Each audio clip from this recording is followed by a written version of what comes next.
CM का इंतजार तो हिंदी पट्टी के तीनों राज्यों में है, लेकिन चर्चा सबसे ज्यादा राजस्थान की हो रही है।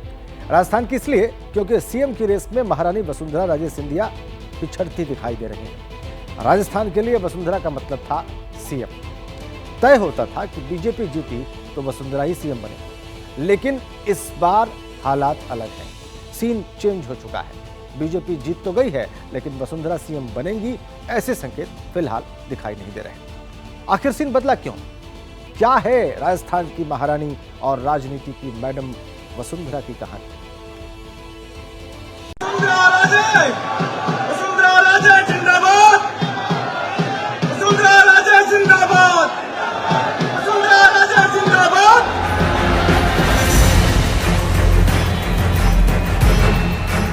अभी तो ये पूर्व एमएलए साहिबान थे, 25 दिन बाद ये हो जाएंगे, तो अच्छा हुआ टाइम पे पहुंच गए हमारे एमपी साहब।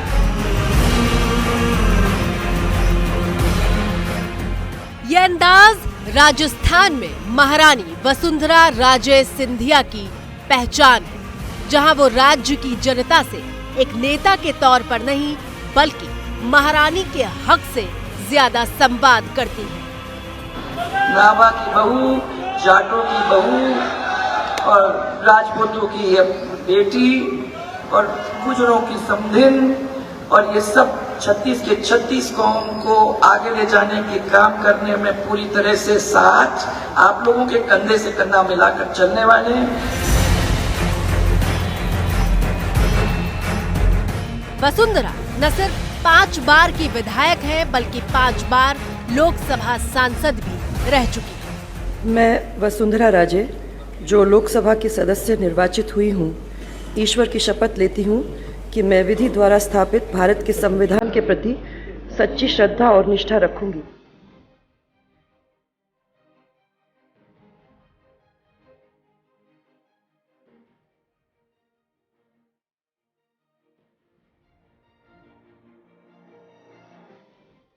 ग्वालियर राजघराने की बेटी और राजस्थान के धौलपुर राजघराने की बहू वसुंधरा राजे को राजनीति में मैडम कहकर संबोधित किया जाता है।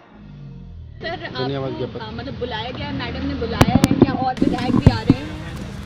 नहीं, मैडम ने नहीं बुलाया, हम मिलने जा रहे हैं।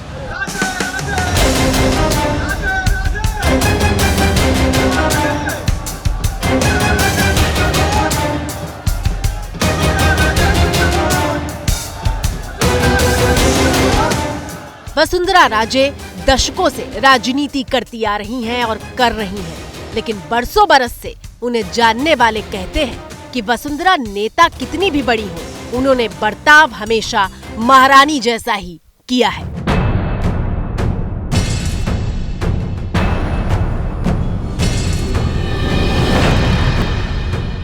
वसुंधरा राजे सिंधिया राजस्थान की राजनीति में वो अहम चेहरा हैं, जिनकी चर्चा के बिना राज्य का कोई भी सियासी समीकरण पूरा नहीं होता। तस्वीरें साल 2004 की है। बिल्कुल महारानी जैसा अंदाज, महारानी जैसी वेशभूषा और महारानी जैसा ही मिजाज। राजस्थान वसुंधरा राजे सिंधिया का यही रूप जानता है। की वजह क्या है? इस सवाल के जवाब को जानने के लिए आपको 9 साल पीछे लिए चलते हैं। 9 साल पहले यानी साल 2014, जब नरेंद्र मोदी के नेतृत्व में बीजेपी भारी बहुमत के साथ सत्ता में आई थी। Prime minister Shri Narendra Damodar Das Modi,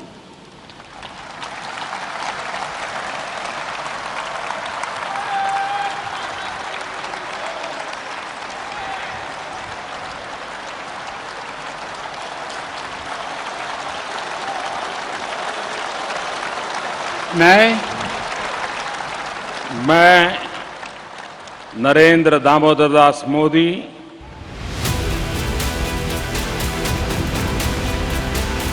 BJP 2014 Lok Sabha चुनाव के नतीजों से गदगद थी। बीजेपी का हर नेता जीत का सेहरा मोदी के सिर बांध रहा था।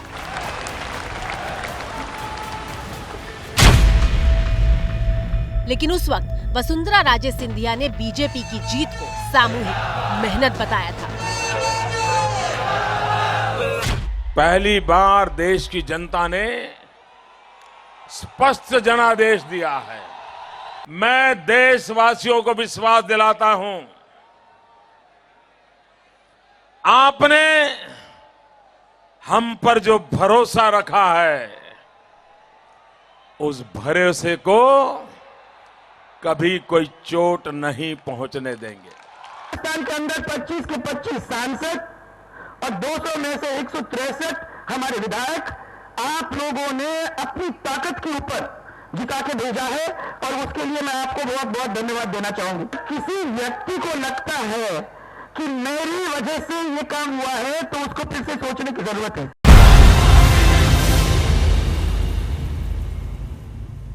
लेकिन बात सिर्फ इतनी ही नहीं है, बात मंत्रिमंडल में शामिल किए जाने वाले चेहरों से जुड़ी है। दरअसल वसुंधरा से मंत्रिमंडल में शामिल किए जाने वाले संभावित चेहरों के नाम मांगे गए थे, लेकिन वसुंधरा अड़ी थी कि जो नाम वो देंगी उन्हें ही मंत्री बनाया जाए। शपथ ग्रहण के वक्त वसुंधरा राजे दिल्ली के बीकानेर हाउस में अपने समर्थक सांसदों के साथ बैठी रही। कहा गया कि इस तरह उन्होंने मोदी पर दबाव डालने की कोशिश भी की थी। इतना ही नहीं, ये बताया गया कि वसुंधरा राजे इस बात से बेहद नाराज हुई थीं कि 2014 की मोदी सरकार में वसुंधरा के बेटे दुष्यंत को मंत्रिमंडल में जगह नहीं मिली थी। एक चर्चित विवाद है कि शपथ ग्रहण से पहले दिल्ली के एक होटल में वसुंधरा राजे ने 25 सांसदों के साथ एक मीटिंग की थी, एक मुलाकात की थी, जिसके अलग अलग सियासी मायने निकाले गए थे और ये भी कहा गया था कि वे इस होटल से कोई बड़ा संदेश देना चाहती हैं। संदेश ये निकाला गया, गुणाभाग ये निकाला गया कि वे अपने बेटे दुष्यंत को मंत्री पद के तौर पर देखना चाहती हैं और सांसदों से मिलने की एक वजह भी यही मानी गई। तो इसको लेकर काफ़ी विवाद हुआ था। सियासी गलियारों में चर्चा है कि इन दो घटनाओं के बाद मोदी और वसुंधरा के बीच अहम का टकराव बढ़ गया। और गौर कीजिएगा, टकराव का ये वो दौर था जब वसुंधरा दूसरी बार राजस्थान में सीएम की कुर्सी पर बैठी हुई थी।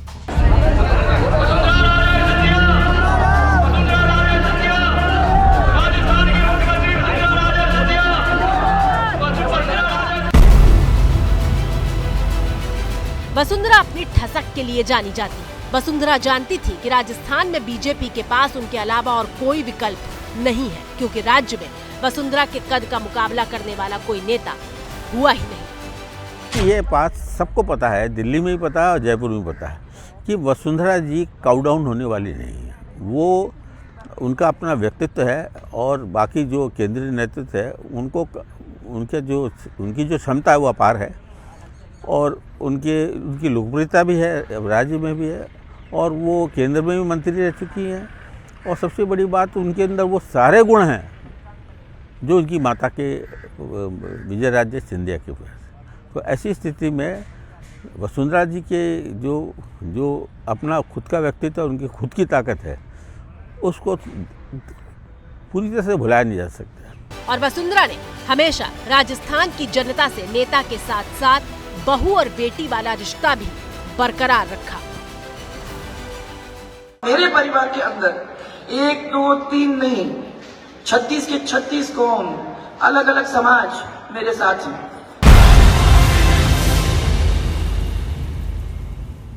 देखिए ना, कुछ जैसे वो किसी अभी चुनाव के दौरान भी देखा कि इतने दिनों बाद कहीं जब वो गई 50 विधानसभा क्षेत्र में गई तो महिलाएं ऐसा घेरती थी उनको और बोलती थी इतने दिनों में कैसे आते हो, 5 साल में एक बार आते हो, रोज क्यों नहीं आते, हर महीने क्यों नहीं आते, आते।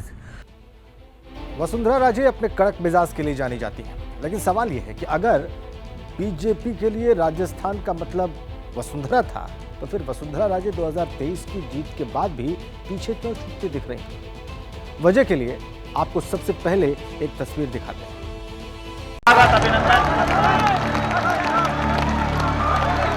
ये माननीय वसुंधरा राजे जी, हमारे विकास, हमारा विश्वास उसके प्रति, आप सबने जो विश्वास प्रकट किया उसके प्रति श्रीमती वसुंधरा राजे जी आपके बीच में राजस्थान के मुख्यमंत्री के रूप में थोड़ी क्षण देर में आप शपथ ग्रहण कर रही है।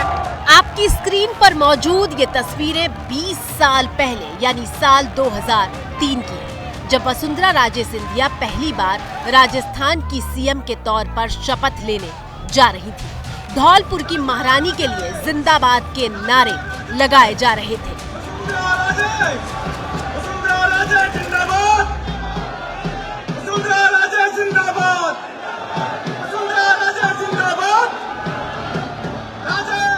और इसी मंच पर मौजूद थे मोदी, जो मंच पर बतौर गुजरात के सीएम पहुंचे थे। वसुंधरा मंच पर आती है, पहले जनता का अभिवादन करती हैं, फिर मोदी को हाथ जोड़कर नमस्कार करती हैं और कुछ ही पलों के भीतर उनके पैर छूने के लिए आगे बढ़ती हैं। मोदी हैरान रह जाते हैं और वसुंधरा को पैर छूने से रोकते हैं। दोनों के बीच संबंधों में कितनी आत्मीयता और अपनापन था कि मोदी वसुंधरा को बता रहे थे कि देखिए, जनता किस किस कोने से आपके अभिवादन का इंतजार कर रही है। ये वो वक्त था जब मोदी भी नए नए सीएम बने थे। मोदी 2002 में पहली बार गुजरात के मुख्यमंत्री चुने गए थे और एक साल बाद 2003 में वसुंधरा जब राजस्थान में पहली महिला सीएम पद की शपथ लेने जा रही थी, तो मोदी वसुंधरा के मंच पर मौजूद थे। मैं वसुंधरा राजे ईश्वर की शपथ लेती हूँ कि मैं विधि द्वारा स्थापित भारत के संविधान के प्रति सच्ची श्रद्धा और निष्ठा रखूंगी।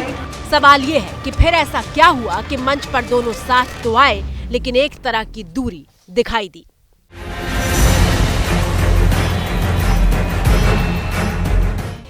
और इसी के साथ स्पेशल रिपोर्ट पर फिलहाल इतना ही।